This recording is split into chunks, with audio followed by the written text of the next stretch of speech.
standing for Jesus, standing in the gap for family and friends, standing in the gap, one love for all, so we all can make it in. Standing in the gap, standing for Jesus, standing in the gap for family and friends, standing in the gap, one love for all, so we all can make it in. Studying to show ourselves approved, rightly dividing the word of truth, increasing our faith to envision our freedom, so we all can glorify our God.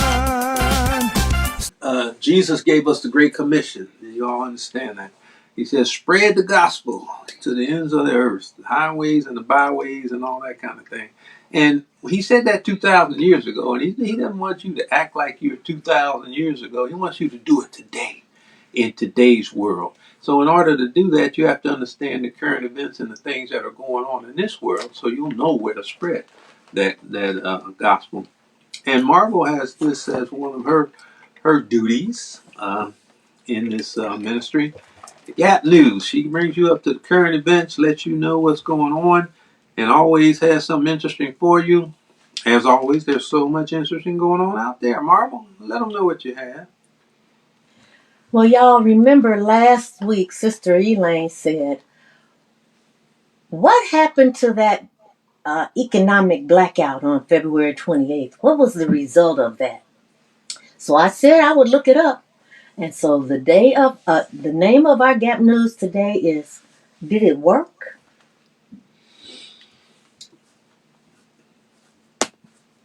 Friday's economic blackout encouraged consumers to keep their money in their pockets against companies like Target and Amazon because no diversity, no dollars. Here with me to discuss whether this boycott worked is Daniel Laurent, who is CEO of Black Dollar, and Amari Paris-Jeffries, who's the president and CEO of Embrace Boston. Hey, how y'all doing? Thank you for having us. Thank you for having us. Thank you so much for being here. So I saw a stat today that kind of made me just raise an eyebrow. Amazon, by the end of the day on Friday, had seen a 1% higher than average rise than it had seen across the past 8 Fridays. And this was on the day of the boycott.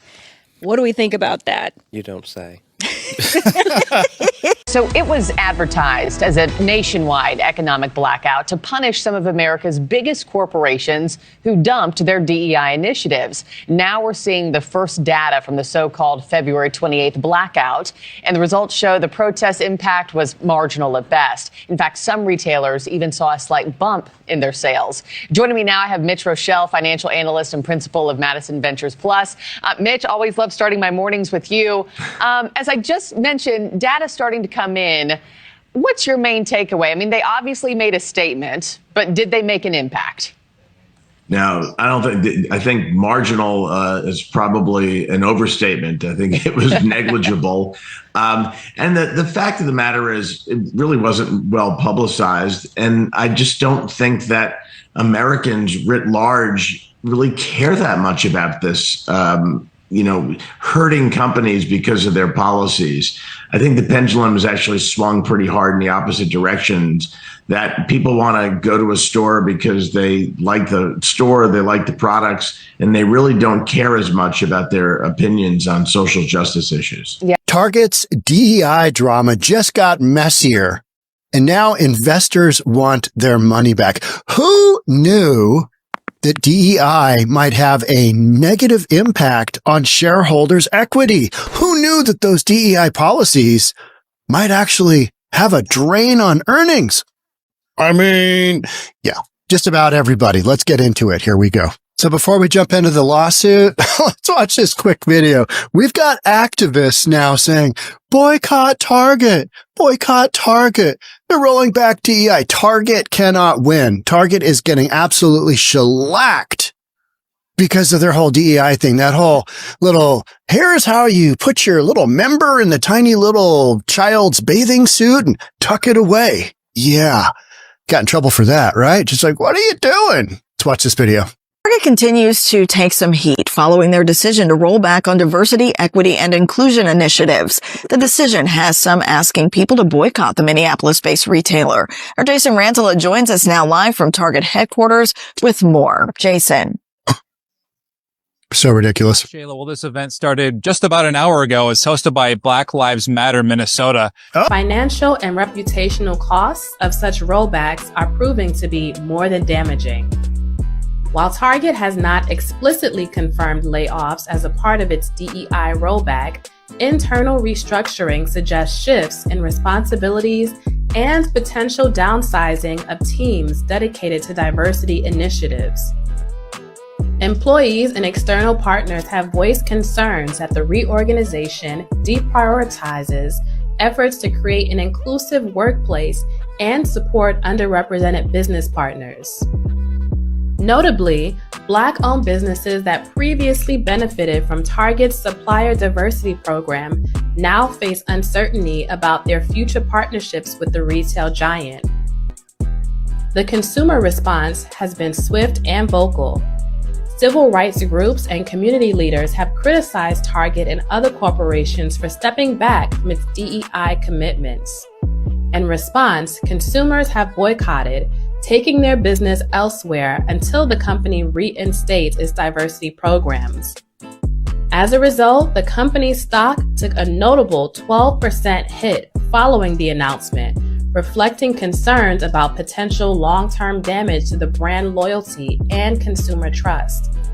Analysts suggest that pulling back on DEI initiatives could alienate a segment of Target's customer base that values corporate commitments to diversity.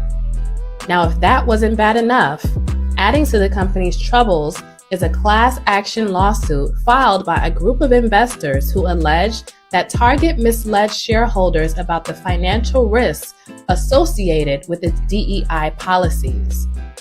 The lawsuit claims that Target failed to adequately disclose how scaling back its diversity efforts could harm its potential reputation and sales, leading to losses for investors.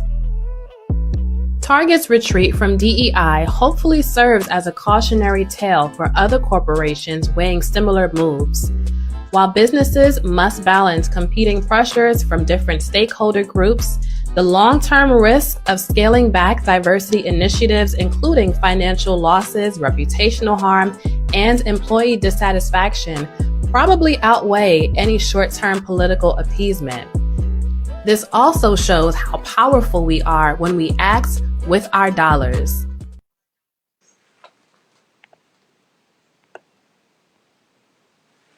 So, did it work? Well, I mean, I don't know. I think I heard two different things. That maybe overall it didn't work, but it might have worked against Target. I don't know. Well, I think that Target had a hard hit. And I mean, it was immediately after they announced their shut back or their drawback of their DEI initiatives. And then when that happened, then their shareholders got upset, which I can understand. They lost 12%, and filed a class action lawsuit. So Target is hurting from it. You saw that one graphic where it showed Walmart and Target and some of these other ones. Amazon did not have a downfall, but many of the large retailers did. However, Costco had an increase. But keep in mind, Costco has stood fast with their DEI. And I remember Roland Martin had, and not only Roland Martin, also Reverend Al Sharpton, they had a Shop Costco Day. So it's like we want to support the company that is holding on to their DEI. But if you go back to the Montgomery bus boycott, and some of the research I did, was looking at the effectiveness of boycotts over the history. That one was over a year long. Doing something for one day is not really impactful. I mean, I think it did make a statement, but I don't think that it had the kind of impact that we wanted. And I'm just looking, did anybody that's online have any comments? I'm not seeing any comments from anybody yet. But what do you think? Well, I agree with you. I mean, I don't know why you organize a boycott for one day and expect to see a whole lot out of it. If you want to drag it over a period of time, you may get a better response for it. Mm-hmm. And I think boycotts can work. I mean, Martin Luther King showed us that, and that we do have dollar power, and so we want to be respected. And so I think that I'm not sure of the effect of this one day boycott. And the other thing that one gentleman said, it wasn't well publicized. I felt like it was well publicized. I mean, don't you feel like everybody knew about it? No, I really don't. You don't? Well, I mean, the proof is that I guess when I asked that question, did it work? I have to say, not really. You got to organize it better. I think. I think it's a good idea because you have to show the power. You have to flex your muscles every now and then. Well, just like the one young lady said, when we flex our dollars, it can make a difference. But it has to be organized and it has to be consistent, not just one day. So I don't know what the plans are to continue it or okay, that was it, and we just then accept all this DEI pullback and all that kind of thing. And I always like to say, when I hear the word DEI, I think black. You know. But you know what? DEI is not just blacks. Let's just talk about that for a minute. So DEI includes handicapped people, people with different abilities. So if you need wheelchair access, if you're blind, if you have any kind of neurodiversity, all of those are DEI. Of course, it includes women. It includes people of color. It includes people that have anything that's not, quote, inside the box of what people say is normal, and which is mostly all of us go outside of that box here and there. Well, to be truthful, I don't know if all that would be such a big deal if there weren't blacks involved in that.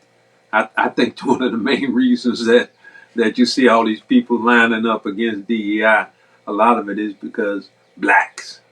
Well, yes, that's been the push. That's been the push, and that's the MAGA, Republicans and Donald Trump and the white Christian nationalists and the racists. They all are against trying to level the playing field, which is what the DEI initiatives were all about. Just trying to level the playing field and give people an opportunity. Mm-hmm. An equal opportunity to have success and get an education and get a home and get a job, and so on.